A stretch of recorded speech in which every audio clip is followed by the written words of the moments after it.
Hello and good afternoon, everyone.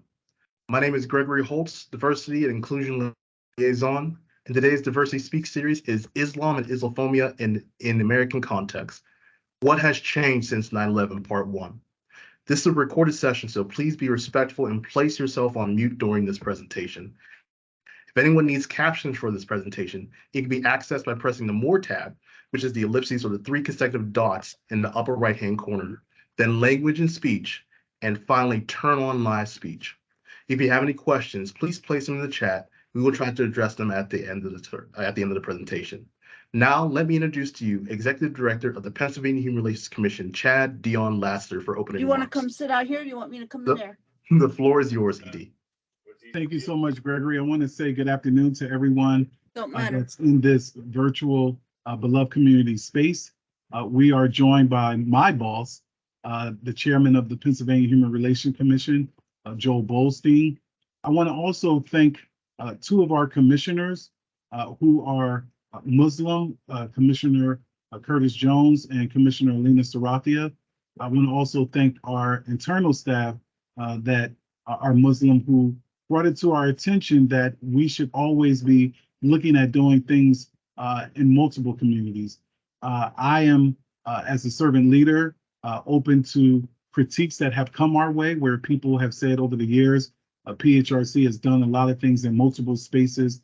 One such critique was just last year where people said PHRC should do something around disability. And so we did a disability conference. And so we're happy that one, the governor reached directly out to us. Two, a colleague of the chairman and myself, Akbar Hussein, who's in the governor's office, reached out to us. And we're here to listen, we're here to learn, and we're really blessed because Ahmet is going to educate us. And so I just met him over a month ago. But once again, just for those of you who are in this beloved community, this is not PHRC doing something to be reactionary. This is PHRC doing something because we want to learn in this space. And it started with our chairman, who over the years has said we need to do something in this space to address Islam and Islamophobia. We're here now. That's why we're making it a three-part series. And Ahmet, you'll see, he's come highly qualified. He lives this, he breathes this, it's part of his identity. And once again, just want to thank our Director of Communications. Want to thank all of you who thought it not robbery to be in this space, and want to turn it back over to our leader, Gregory Holtz, who's in charge of our PHRC Diversity Speaks. Thank you so much. No, thank you, Edie Laster. Ahmet is the Executive Director of CAR Philadelphia. He's a Turkish-American academic and organizer. Ahmet directs CAR Philadelphia's civic engagement and school district projects. Ahmet serves as on the board of Power and Interfaith and previously served on the Inclusion and Equity Committee at the Pennsylvania Department of Education.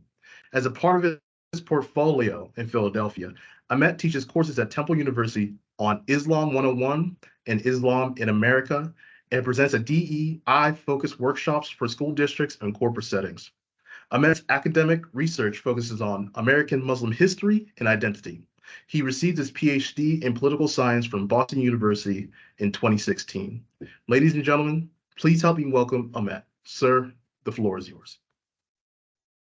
Thank you so much, Chad. Thank you so much, Gregory. Truly appreciate this opportunity to be in conversation with you all. And I look forward to, rather than educating a community, a conversation and thinking together. I'm grateful for the opportunity, and I look forward to our discussion. I'm going to try again to share my screen. I am hoping that you are able to see it. We have titled this session as Islam and Islamophobia in the context, in the American context, what has changed since 9/11. 9/11 is a turning point, obviously, but at the same time, I want to make sure to convey that, we are not only talking about Islamophobia since 9/11, because anti-Muslim racism, Islamophobia has been a subject since then as well. My goals for this session is for the next 30-35 minutes, I'm going to try to convey to you some of the flavors from within our American Muslim communities, as well as like in reflections on Islamophobia in different perspective. And of course, the context within which we are doing this session is one where we have seen rise in anti-Muslim racism, rise in anti-Semitism, rise in different forms of othering and racism as well. And even though the last 2 months have seen a rise on this, we have also seen obviously from early in the year, rise in white supremacy across the board, and I think it is helpful for us to think about these concepts. So at CARE Philadelphia, we are a civil rights and advocacy organization similar to NAACP, ACLU. We provide free legal services to our community members, as well as building a brighter future for both our Muslim American communities and communities at large, in connection with all humanity, who stands for peace, humanity, and collective understanding and mutual understanding. These are some of our areas of work, and I have been at CARE Philadelphia since 2017. I joined as the Education Outreach Director and have been in the ED role for the past 2 years.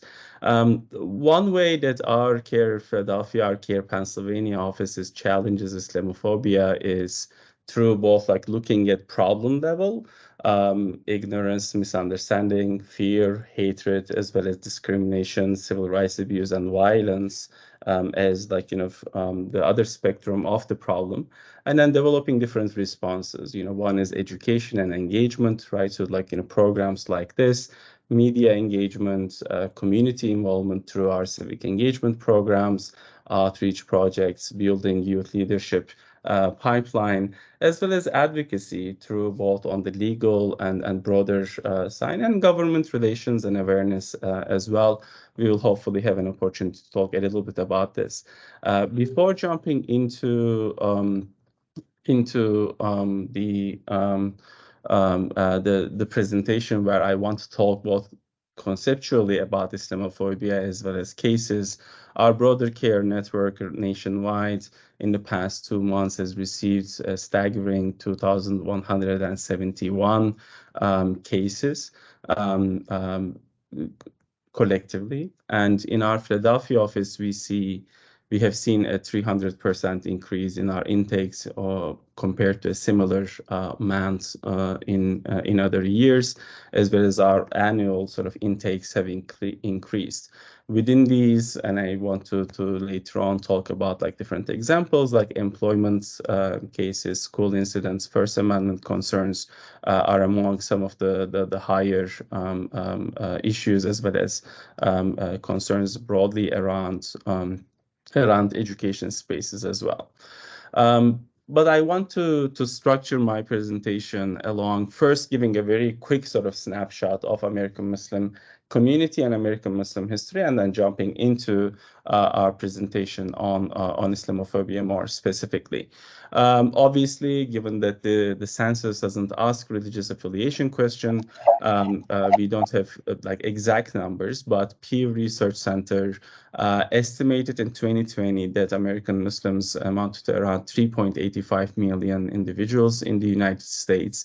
And they also projected that, if like birth rates, immigration rates, and as such continue to increase, American Muslims will become the highest sort of like, the largest faith minority in the United States, around 250, making about 2.1% of the population. But beyond numbers, when we look about this population, right, it's a very young population, and I think that's one of the specific or particular aspects of American Muslim community. 60% of American Muslims are under the age of 40. 35% of U.S. Muslims are between age of 18 to 29, and 35 is the median age among American Muslims. As you can see, there's a comparison with the U.S. general public figures over here. It's a younger and dynamic and growing community. Is religion important to these young Muslims? Looking at this figure from Institute for Social Policy and Understanding, a DC-based research institute focusing on Muslim Americans, you see that, you know, for many young Muslims, it is as likely as older Muslims for them to say religion is an important aspect of their lives. While at the same time, I want to draw your attention and then put a footnote, perhaps, to say that, you know, these numbers and overall figures, of course, like, you know, don't go as much detail into how people understand their own faith background. Sometimes, you know, by name, someone might be counted as Muslim, but when you talk to them, perhaps they no longer identify as Muslim. Perhaps their understanding of their religion is different. So when we talk about broader communities, whether that be Catholic, Protestant, Muslim, Jewish, right? So we always want to be mindful about the different colors and the different understandings, interpretations that might lie within that.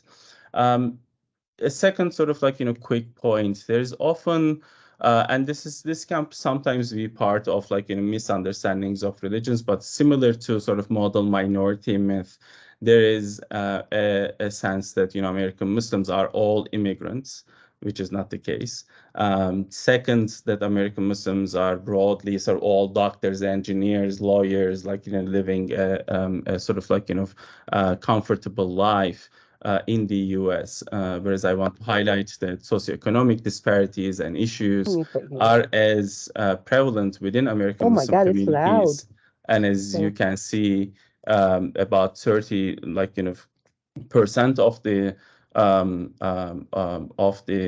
40% of our population are among like, you know, earning less than $30,000, and 64% are at the lowest or highest income bracket. So there is sort of like, you know, in the community, there is this idea. Another figure that I want to bring at this point, before moving into discussion of Islamophobia, both conceptually and also as a lived experience, is like, you know, one sort of like, you know, staggering figure that ISPU has put forward, where media discourses around Muslims are usually skewed and are usually reflective of a tendency to think around Islam and Muslims in general as tied to violence. Before moving in, for like realizing that some of our audience may not be as familiar with the history of American Islam, right? So the American Muslim history and African American Muslim history begins with the transatlantic slave trade.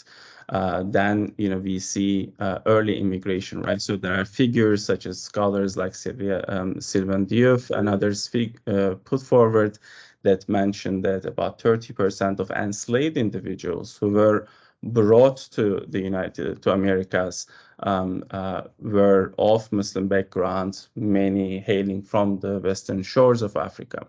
A second historical progression becomes the early immigration phase in the late 19th, early 20th century, mostly coming from like what at the time was Ottoman Empire.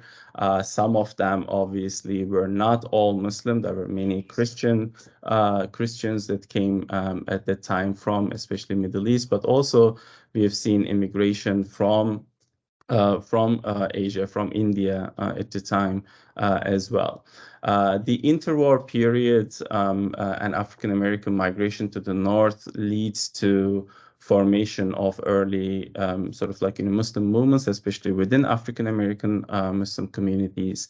And of course, after World War II, we've seen a new wave of immigration, including reflective of Cold War dynamics. Many students from Muslim countries like, you know, Egypt, Turkey, Lebanon, and as such coming to the United States on scholarships to study as well. And of course, within this period, one of the defining moments becomes, you know, the movement Nation of Islam and its emergence in the 1930s onwards, which leads to of course, a very lasting sort of dynamic, and something that makes American Islam relatively peculiar compared to other sort of like in Muslim minority contexts in Europe and other places, which gives a very large and prominent indigenous Muslim population in the United States. And that's definitely a very important part of our Pennsylvania history, not only our Philadelphia history, but our Pennsylvania history from Pittsburgh to other parts of the state where you have seen these like indigenous African-American Muslim movements from early in the 19th century onward. I want to also highlight that, because we're going to be talking about like, especially what I will call structural Islamophobia, right? And like, the role of the state and like the relationships. One reason why we have so much information about Dr. King, about Malcolm X, these key figures of American history is also partially connected to how the American state and especially security establishment have related to these movements. As you can see here, the FBI vaults, the public information now has like, all of these files around like the life of Malcolm X, for example, and there are intersections of this with civil rights, with our own history. Going into like, some of the highlights of the history that I mentioned in the beginning, right? So like, the transatlantic slave trade and enslaved individuals coming into states in our Pennsylvania area too. Like, when you look at the Historical Society of Pennsylvania's, some of their journals, you will find very interesting articles tracing some of these enslaved individuals and their histories to places like Harrisburg, to different places in Pennsylvania as well. The 20th century immigration, both World War I and World War II, as we have mentioned, right? So like, gives rise to many of these movements, and some of them I will mention in a little bit. And of course, like the migration of Blacks and the search for new meaning in society as well. The post-1965 era, where immigration quotas are lifted, becomes another key point here. And together with the students that came to America during Cold War, and this phase leads to a flourishing of immigrant Muslim numbers and early institutionalization within these communities from 1970s onward. Here you see the Muslim Student Association emblem, which was one of those early, like, movements that started to emerge in the 50s and 60s. And of course, there are key turning points in American life that lead to America's own engagement with Muslims, right? So the Iranian Revolution in 79, the Tehran embassy siege, and as such, like, become some of first sort of like, engagements around this. And Gulf War, the first Gulf War in the 1990 becomes another way of like relating to some of the Muslim geographies, and of course then we have the very sort of like key defining moment of 9/11, this traumatic experience for our country, and the intersections around like both like Islam, like faith, violence, and terrorism. This like post 9/11 era sees what I call a maturation of the Muslim community in like its institutions, in its discourse, in its sort of way of understanding American life, especially on the immigrant community side, but at the same time a very sort of like fast-paced like progression of Islamophobia, anti-Muslim racism in the United States as well. But I want to maybe like take a stop for a minute, want to bring to your attention a case study from 1994. This became subject of a very sort of like interesting documentary by documentary maker David Washburn, who later on did other sort of documentaries, including on American Muslims serving in the American military as well. But this was like, in sort of relative like rural California, a community of like, mostly Muslims hailing from the Indian subcontinent who had come to America as like farm workers and had established themselves. Now their second generation, third generation community built a mosque, and then this mosque was target of an arson attack and was burned to the ground in 1994. Which leads to a very sort of obviously rather sort of an inspiring story of different communities coming together, rebuilding this mosque, and the stories of these individuals who were now second generation American Muslims in Yuba City, California. Not an urban setting, but at the same time was a very interesting thing. And I think the documentary is still available at the anamericanmosque.com website. But I'm bringing this partially to highlight that Islamophobia, anti-Muslim racism, the direct attacks and hate crimes around American Muslims are not merely a function of 9/11. Neither are they merely around immigrant Muslim experiences. In our limited time, if we had more time, and this is something that I try to cover in my sort of more time-rich presentations, right? So I go into a little bit more detailed exploration of African American Muslim institutions, some of which you see over here, the Ahmadiyya Mission, the Moorish Science Temple.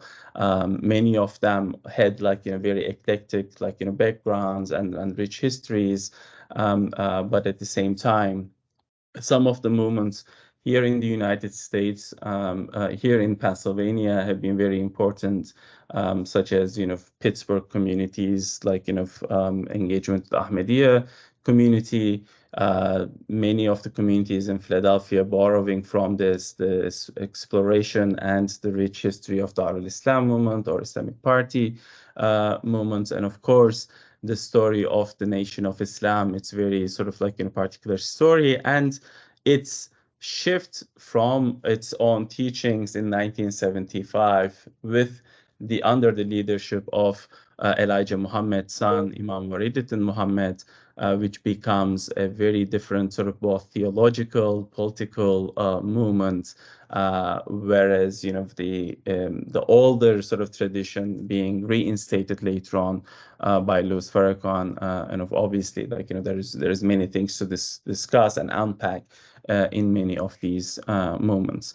Beyond the African American Muslim history, early immigrant institutions, some of which you might be hearing about, are in the MSA, later on the Islamic Society of North America in the 1980s, as well as Islamic Circle of North America, Muslim Public Affairs Council, Muslim American Society, CARE, as we mentioned, the Council on American Islamic Relations, and many other institutions, right? So some of them are local in their areas. For example, Ummah as a first Muslim-run community health clinic in 1996 in Los Angeles, to sort of Chicago's now very sort of famous Inner City Muslim Action Network, which also has a Georgia chapter, to other institutions emerging after 9/11, such as Muslim Legal Fund of America or Muslim Advocates, as national organizations serving American Muslim communities. I'm going to pause the historical sort of exploration over there, being mindful of our time, because I want to really leave ample time for Q&A, for discussion. What is Islamophobia? Who is affected by it? How is it manifested?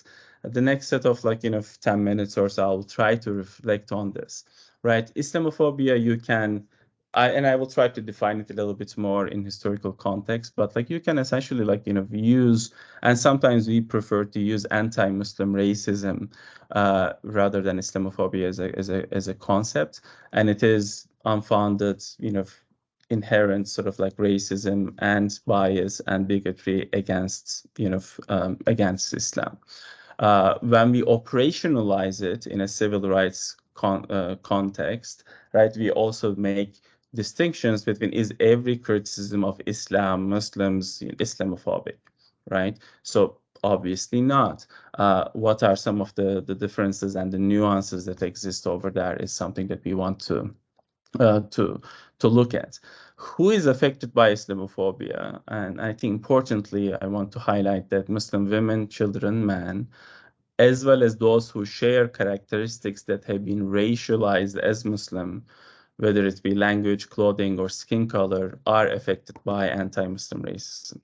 And I think as the images, can tell you, right? So this includes Muslim individuals or Muslim perceived individuals, right? So one important aspect of 9/11 was that, many individuals who were not religious people outwardly or internally started to face the impact of Islamophobia and its structural impact when they were traveling, for example, right? So I've interviewed people for my own research who were like, I didn't realize I was Muslim or I didn't identify as a Muslim, but I realized and experienced the impact of anti-Muslim racism and Islamophobia in the post 9/11 era every time I was at the airport and traveling, right?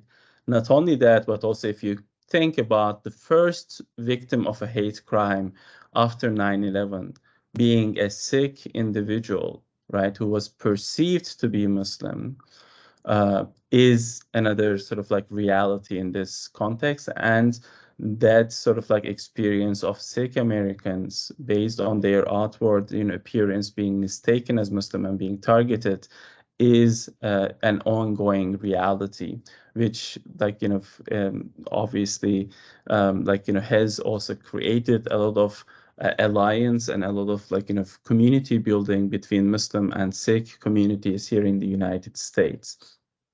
How is anti-Muslim racism, Islamophobia manifested? Right, so there's physical attacks, discrimination, curtailment of civil rights, as well as advancement of anti-Muslim policies, about some of which I will go into more detail in just a little bit. As a concept, Islamophobia is introduced in 1997 in the British Runnymede report, which described it as marked by brazen hostility bordering on contempt for the most cherished principles of Islamic life and thought, reaching an apoplexy of hate in the modern Western media who represent Islam as intolerant of diversity, monolithic, and warmongering. Right? Very basic definition would be an irrational fear or prejudice towards Muslims and the religion of Islam, which, as we mentioned, can lead to specific hate crimes as well. One of the things that I am going to start introducing first before talking about some of the structural aspects is some of the major myths perpetuated by anti-Muslim racists. And I'm borrowing these next set of a few slides from our colleagues at American Friends Service Committee and their project called Communities Against Islamophobia. Some of these major myths are that Islam is inherently violent and warlike, right? Sometimes you'll find these in textbooks that are currently in circulation in Pennsylvania school system, right? For example, a book was mentioning that jihad is a sixth, core principle of Islam, and a specific understanding of jihad as merely to mean as holy war. Right. So this idea that Islam is inherently violent, warlike is perpetuated. Muslims are anti-American and anti-white. You can't be Muslim and at the same time sort of an American, right? So that's another myth. Islam is repressive to women.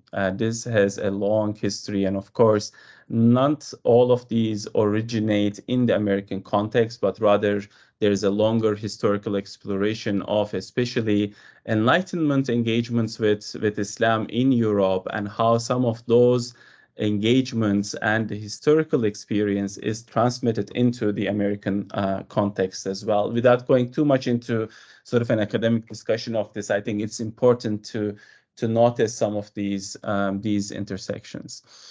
Another myth becomes that Islam is monolithic, that all Muslims are alike, right? So this leads to often injustice to the African-American Muslim experience, right? So all Muslims are immigrants, all Muslims originate from the Middle East, right? whereas only a small portion of Muslim community worldwide live in the Middle East, and larger communities are in Southeast Asia.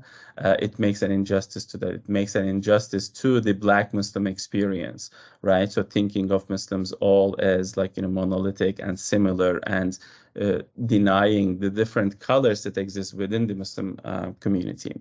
That Islam is insular, intolerant, repressive. Again, it becomes one of these myths. And at the extreme, right? So Islam is a religion of the devil. And this idea of Sharia law as something that is dangerous and wants to introduce itself, which led to, in the post 9/11 era, very sort of like, dangerous anti-Sharia legislative efforts in more than 20 states, unfortunately. Some of the basis for these narratives, right, so are like, Orientalism, right, so historical defining of all non-Western people from Asia, Middle East, North Africa as weak, effeminate, irrational, and as the other of the Eurocentric West. Another sort of like, base for these narratives is that, especially in the American context, this has emerged, is there's this concept of good Muslims and bad Muslims, right? Good Muslims are some people who are good, peaceful people, that these are like, good ones, they are progressive. And often this idea is perpetuated by people who think of themselves as liberal progressives, but at the same time continue to hold what we call a group bias, right? And make exceptions for the few of like, individuals that they know as the good exceptions to the rule, right? So like, again, like, when, like, I think this applies to all of us, and when we think about like groups other than ours, we might hold a bias about the broader group, but maybe make an exception for like, someone that we know. And I think that's really a very sort of like, core point in what I'm trying to convey. Broadly, anti-Muslim racism is then like this idea that Islam is irrational, savage, is a threat to Western liberal secular values, and that Muslims are incapable of being civilized. Hence, there is a way to fix them, right? So, and that involves sometimes like tools of empire, colonialism, enslavement, further violence. Let me give a lived experience. In my early tenure in CARE Philadelphia, a community member conveyed the experience of a Philadelphia Black Muslim girl in a high school. She goes to talk to her high school counselor about her college experience. Like, she was thinking about applying to colleges.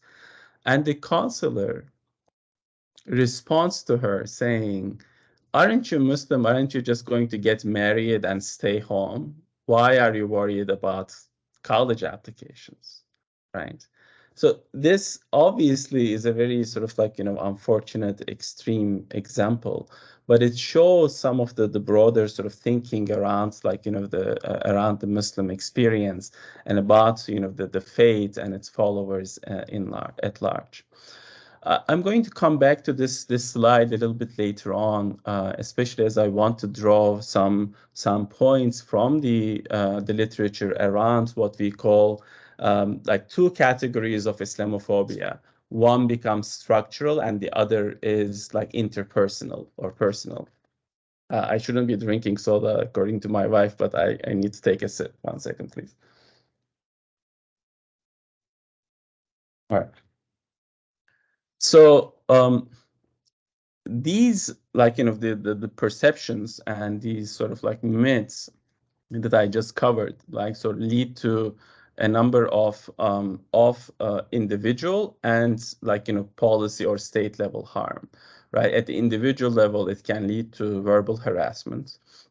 At the state level, it can lead to like, deportation, right? So, or police dealing with like, people from a certain faith background differently, and or immigration sort of like, sort of agencies. It can lead to personal attacks, physical attacks, such as like removing of someone's hijab, but at the same time, at the structural policy level, right? So it can lead to movement restrictions, visa restrictions, as we've seen in the effort towards like, Muslim ban, right? and also like, about like, banning sort of like, certain ways of dressing. And of course, the American sort of tradition of secularism is different than like the European sort of like, experience on this. But nonetheless, like, we still sometimes see this in like sporting events, right? So one of the early cases that our office dealt with early on was a basketball player, a young woman, being asked to remove her hijab before a high school, like, basketball game, right? Which luckily with involvement, our office with like leading politicians from Pennsylvania, that was like, addressed. But this is, part of it. As we have said, desecration of mosques can be at the individual level sort of like harm. And we have seen, at least in the last two months, 2 cases of like mosque vandalizations. But at the same time, it can lead to, right, so at the policy level, like, regulations around like, zoning, right? Or it can lead to sort of like, police and other agencies, like, trying to think of mosque spaces as places where they can interview communities or try to recruit sort of like informants. At the higher level, like, also TSA harassments for like, movements can be there. I think like maybe like, some of these sort of brackets are just needs to shift, but in terms of movement restriction, right? So there is that issue, and in terms of like, mosque issues, anti-Sharia law, anti-sanctuary cities, water suppression can be part of it. And the effects on individual harm, right? So is trauma, is the trauma of having to live with like that level of othering. And there are, of course, like, different levels of like, both like, local and larger impact. So a question, where does like Islamophobia come from? I'm checking our time. I'm a bit stressed, but I'll try to wrap up soon. Is that there is media representation as one sort of like, root of this, as in the image that in the beginning that I've shown. There is this sort of like, unbalanced focus and unbalanced use of like problematic terms when sort of like, perpetrators become Muslim, and that sort of like a level of collective blame imposed. There is some progress that has happened obviously on that, but especially like, in the last 2 months, we have seen that media representations and media inattentiveness and carelessness has led to a lot of othering.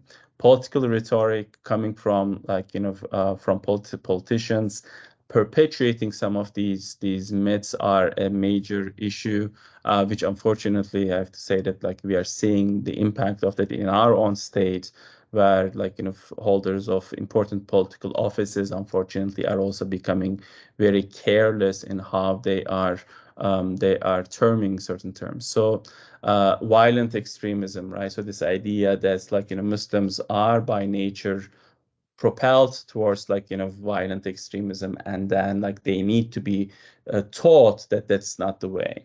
And American foreign policy obviously is a part of this. And finally, the American Islamophobia network is an direct outcome of post 9/11 era, where there is now multi-million-dollar network of groups, individuals in the US who are unfortunately perpetuating anti-Muslim discourses and creating real harm on the ground.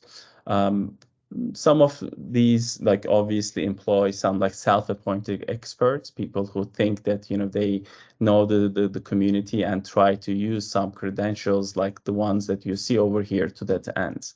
But law enforcement training, right? So what we call sort of like structural aspect is one that borrows from some of these myths around like affinity for violence, and as such, as you can see in this one, like training manual, which depicts the Muslim faith as specifically sort of like violent. And like here you can see some of these like institutional networks that unfortunately forward an Islamophobic understanding, and the very sort of unfortunate reality that there is a lot of like money, including from some like established and reputable institutions, that unfortunately flow to these. In the next 5 minutes, I want to talk about that difference that I'm making between structural Islamophobia and individual or private Islamophobia, right? Structural Islamophobia is reflected in institutionalized anti-Muslim legislation, and like what we call dialectical Islamophobia, the process by which state policies legitimize prevailing misconceptions, misrepresentations, and tropes widely held by private citizens, creating via policing, via bias and misrepresentation and the legal system, use of anti-Muslim rhetoric and statements by political candidates and or elected or appointed officials, right? So this, again, presumes that Islam is inherently violent, suggests that Muslims are incompatible with broader society, and embeds fear and suspicion of Muslims in national institutions. It's important to note that, again, not everybody who says, I disagree with, Islam or Muslims are bad, are engaged in a hate crime.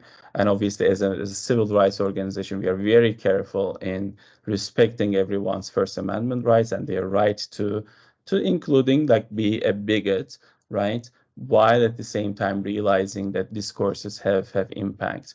For example, unfortunately, Governor Shapiro, I need to mention, I think his discursive framework, and again, not his thinking or his criticism at large, but his discursive framework that he has adopted in the last 2 months, unfortunately, is I'm seeing building into some of this structural Islamophobia. At the individual level, right, so the private Islamophobia is fear, suspicion, and violent targeting of Muslims by private actors, right? So one such figure, Dr. Khalid Baidoun, a legal scholar, right, so argues that policies, rhetoric, and media representations then enable, embolden private Islamophobia at unprecedented levels. In some ways, we can try to think around ways to counter as well. And I hope to sort of send to Chad and the team a number of resources as well. But centering the voices of Muslims and looking at lived experiences of communities is one key aspect here. Learning allyship and building relationships is another way, right? Doing our research and not buying into sort of prevalent discourses, avoiding some common mistakes made within the interfaith spaces, and there can be more space for discussion on that, and not assuming that Muslim women do not have agency, right? And that while recognizing that there is gendered sort of issues, and there is sort of issues broadly around gender equity in communities, it can become a part of Islamophobic discourse if it's not carefully sort of forwarded. And again, we can look at several different aspects, but briefly I want to look at some examples, right? So Islamophobic legislation becomes a key aspect, and currently one of the concerns around legislative frameworks in our communities is legislative efforts that try to conflate criticism of specific states or specific actors with targeting a faith group. And to be fully transparent, I think this, especially in our own community, right? So the fight against anti-Semitism should not become weakened by these legislative efforts that unfortunately blur the line for nuance and blur the line for proper understanding.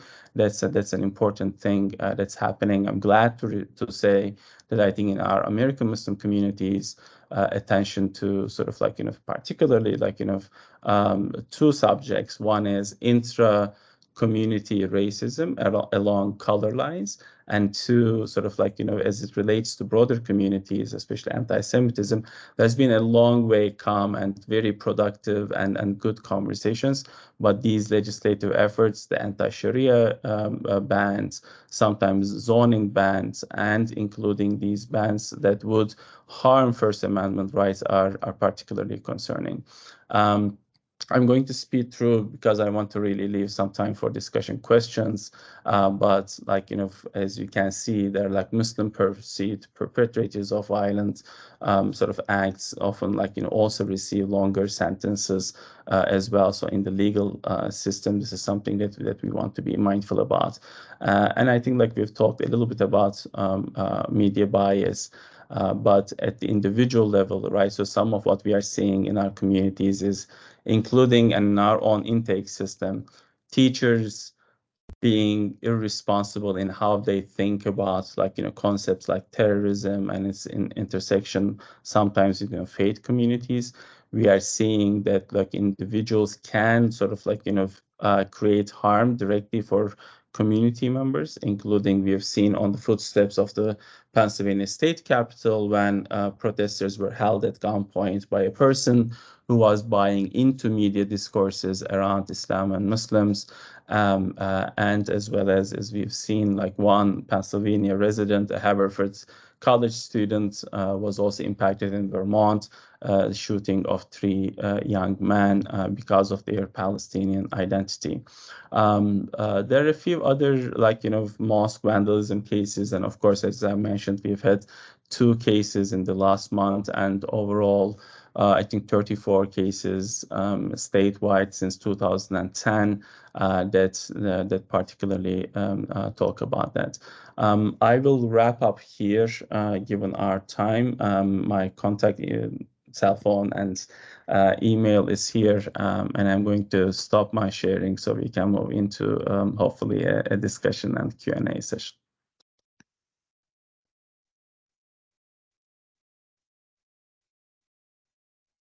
Thank you, Ahmet. That wonderful presentation. Now, if anybody has any questions, you can either put them in the chat or you can raise your hand and come up and speak. This is an open session for this next 10 minutes, so please feel free to ask a question.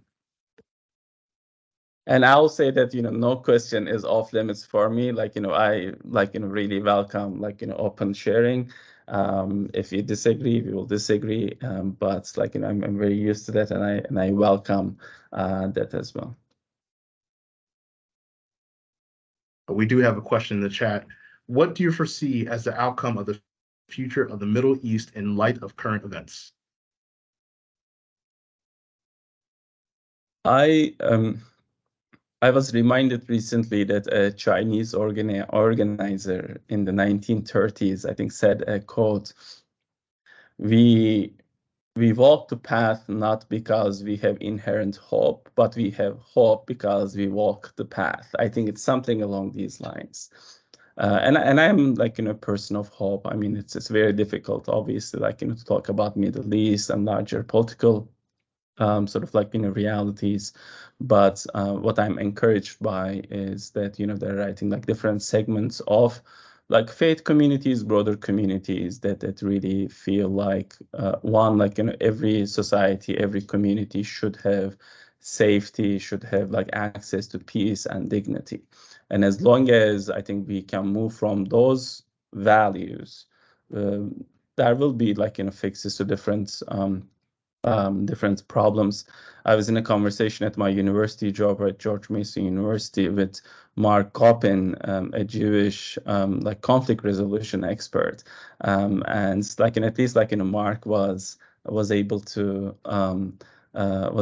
sort of convey that as intractable as they might seem sometimes, there is more enriched conversations on the ground by people who are actively part of conflict, and I think I'm hopeful that we will be able to move to that line.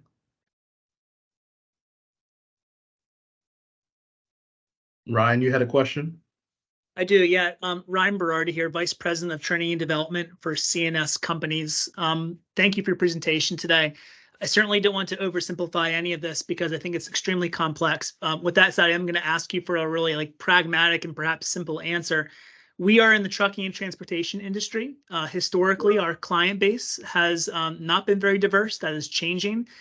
As time goes on and we continue to onboard new employees who are going to be interacting with internal and external clients of all different lived experiences, from your experience with other companies and what you've done in the past, what are some like really pragmatic first steps that we can do to blow the winds in the right direction to make sure we have workplaces that are not just accepting and tolerating, but are truly fruitful and collaborative? Yeah, I would say that, the first sort of helpful point that I've seen is that, for companies to actually have conversations with people who want to self-identify with groups, right? So you can't assume maybe like, people's fate or just like invite them based on their names, but maybe say that, hey, like, we want to hear experiences from, say, like, our Muslim community, from our, like, Black sort of like, workers, from our, like, LGBTQ workers, like whatever you can think about.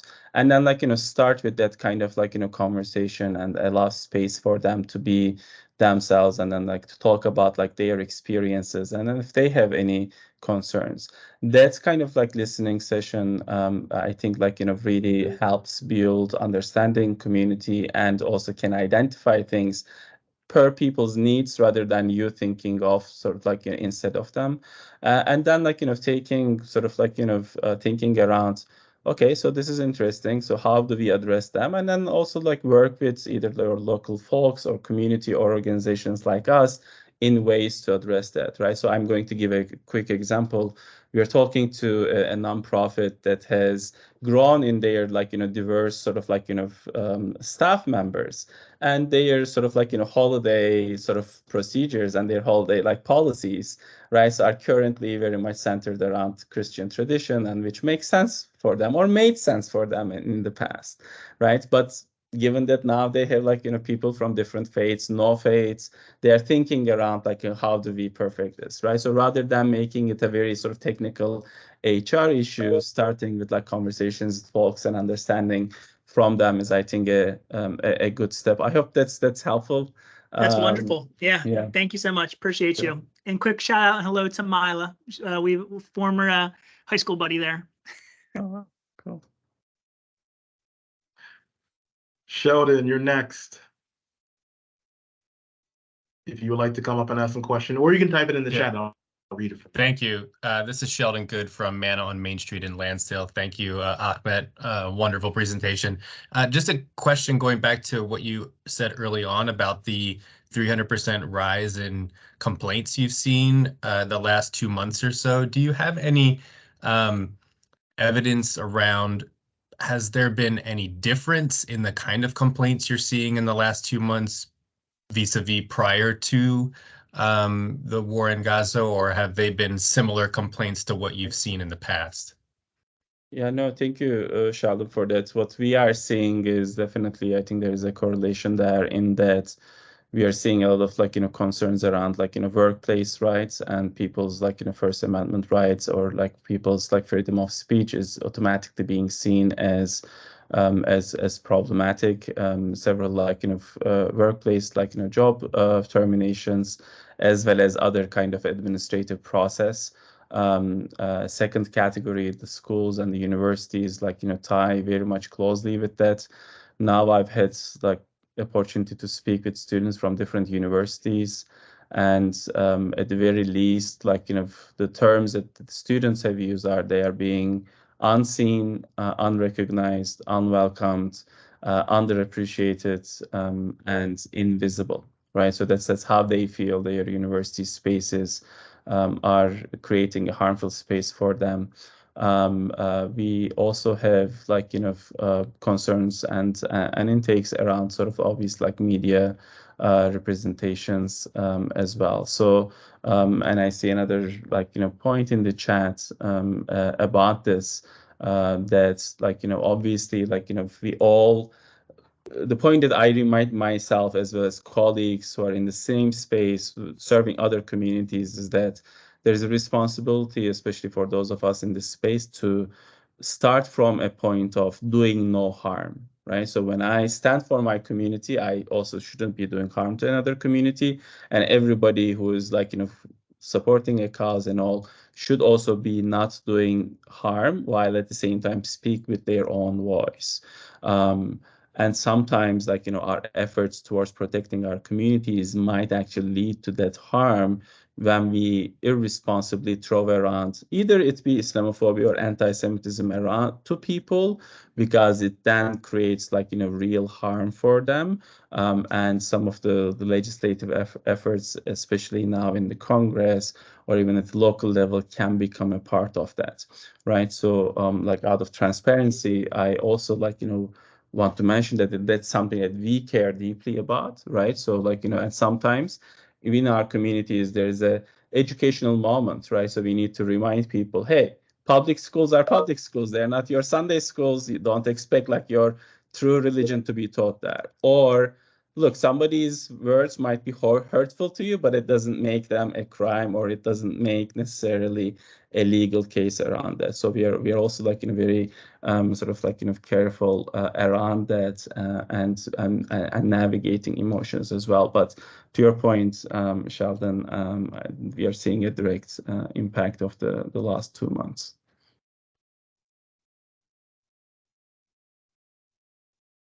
Final question for today, Claire, if you're able to step up. Thank you, and thank you for this presentation. I think it might be out of place here, but I'm looking, I think, for a little advice. I'm sorry, I'm calling from York. I'm the executive director of HRC here in York, and as you can imagine, between the Muslim and the Jewish communities here, things are extremely tense. And there have been a number of folks who have asked HRC, hey, what are you going to do? Right? As if, because of course we have the power to fix it.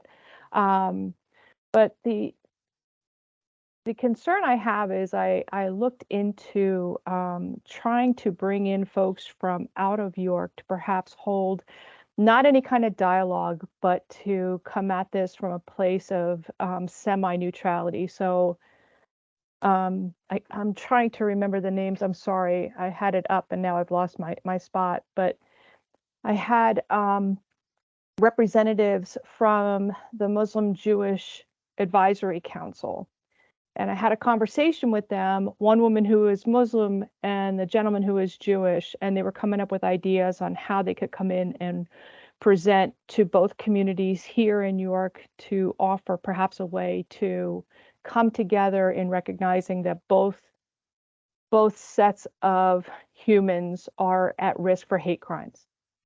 The problem is that that particular organization is also part of the Jewish Advisory Council. So there's a level of trust or mistrust, because the agency itself is formulated by ADL, and you see where all of these pieces come into play, and it gets very convoluted as to. So Claire. Yeah. Let me, in a very loving way, say you are scheduled for a meeting. I think here in Harrisburg with me and my team. Yes. I believe next week. Yes. You, Met, and I can meet with some leaders to discuss this, because that's part of the beloved community that we're framing out in the state.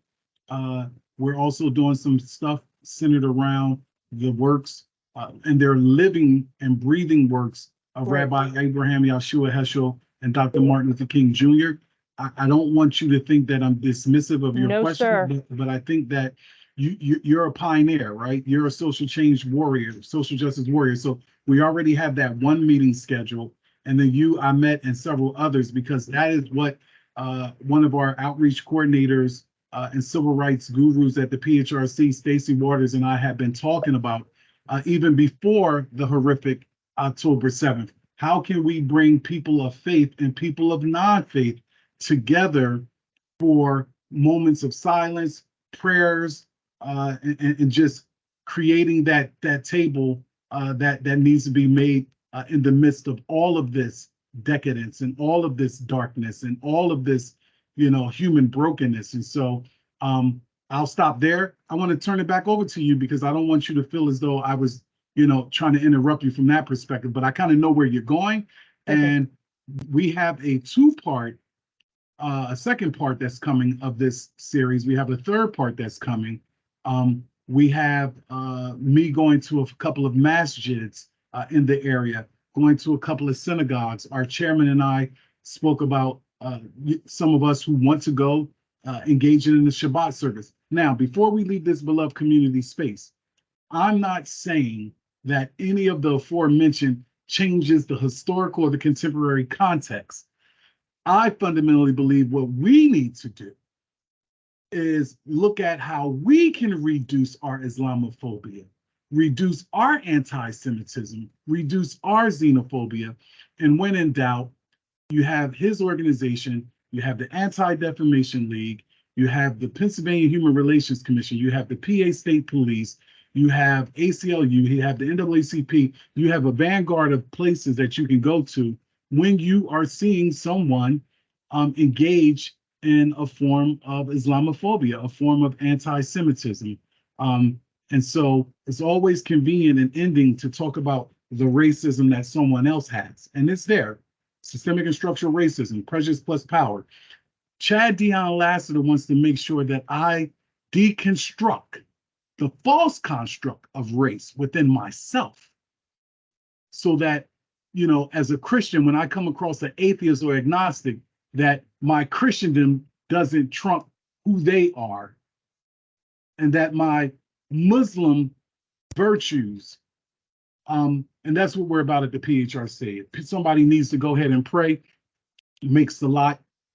You know, we have our LGBTQ plus regulations. Embedded in that is religious creed. And so, Claire, I'm excited. I'm excited about convening this meeting that we have on the books, and then we'll get an additional meeting because the questions that you're raising, you're absolutely right. In our hometown where Ahmed and I are in Philadelphia, there's a disconnect with several populations, right? There's a disconnect between Black Christians and white Christians. There's a disconnect between Black Muslims and other Muslims. And so I think we even in our Jewish communities, and there's secularism as well. But I think this presentation helps the PHRC. Ahmed already has information. People need to file complaint if they're being discriminated against. We have some infographics for Islamophobia. I'm gonna turn it back over to Gregory. But Claire, we do have time here. If you need to finish where you were going, touching and agreeing with you. I'm so inspired that you're here in this virtual space. Thanks, Chad. I don't need to berate the conversation. The last thing I want to do is presume that even an idea that I might have in this conversation is the right one. I don't want to fall into the white savior perspective, but I also am hearing from multiple individuals that there is a lot of pain and trauma out there. I honestly don't know how to approach this, or even if we should at this juncture, beyond discrimination that comes into our room. I mean, I'm just talking about the broader community sense.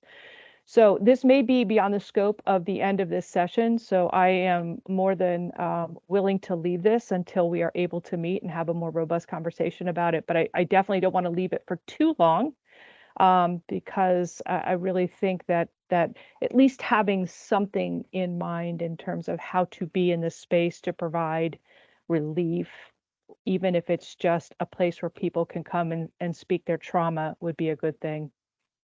Thanks, Claire. And one last thing, Ahmed, I think what you said, don't leave it too long, is exactly what we need at PHRC. We welcome the critiques because when the governor reached out through Ahmed, I did an email. I'm telling on myself, Chairman Bolstein. I told Ahmed, I said, we'll schedule a meeting. He replied immediately. He said, we don't have time. There's a fair sense of urgency. Well, he didn't say it as, you know, like I'm saying it. But so you're absolutely right, Claire. We need to meet well before, and there are things that we can take off our plate at the PHRC. Yeah. And just wanted to quickly note, I mean, one is I'm seeing several questions in the chat. I wish there was enough time to address some of them. But like, you know, in New York specific, like, you know, Rabia is a great resource. I see that, you know, Joel has highlighted how PHRC is a resource, and obviously in our legal work, right? So we have cases with the Human Relations Commissions, with the EEOC, and definitely, like, you know, appreciate that opportunity.